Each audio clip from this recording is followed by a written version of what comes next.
ওই যে আগের বছরের মতো যে ওই যে কতগুলো ওই ভাঙা ইটের টুকরা ফেলে দিল কিংবা তার উপরে একটু ভিটামিনের একটা প্রলেপ দিয়ে দিল, আমরা বলছি যে না, এইভাবে হবে না।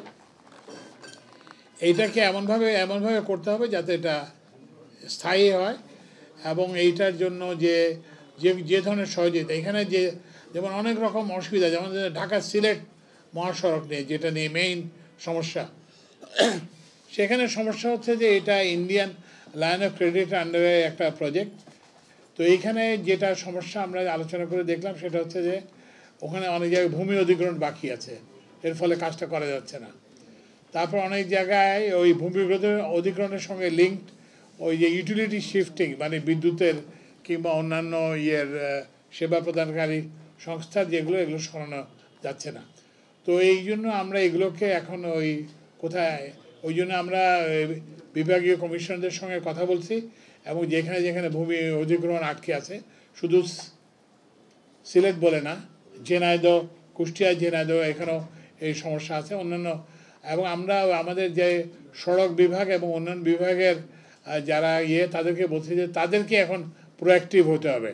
ভূমি ওই ডিসি অফিসের জন্য বসে না থেকে ওখানে যে ওইটা কাজটা আদায় করে, ভূমি অধিগ্রহণটা আদায় করে আনতে হবে, আদায় করে এনে এবং সেটার উপরে কাজ করতে হবে।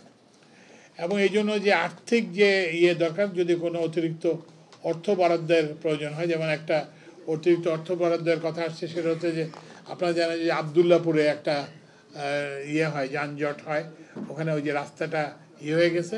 তো ওখানে আমরা রিজিড পেভমেন্টের একটা রাস্তা দ্রুত করার জন্য করব, এবং কোন সংস্থা করবে, কীভাবে করবে, এবং এটার জন্য আর্থিক সংস্থার কী হবে, সেগুলো আমরা আলোচনা করছি। তো আমাদের যেটা আমরা দুঃখ প্রকাশ করতেছি এই জন্য যে এই রাস্তার মানে কারণে জনসাধারণকে অনেক দুর্ভোগ পোহাতে হয়েছে।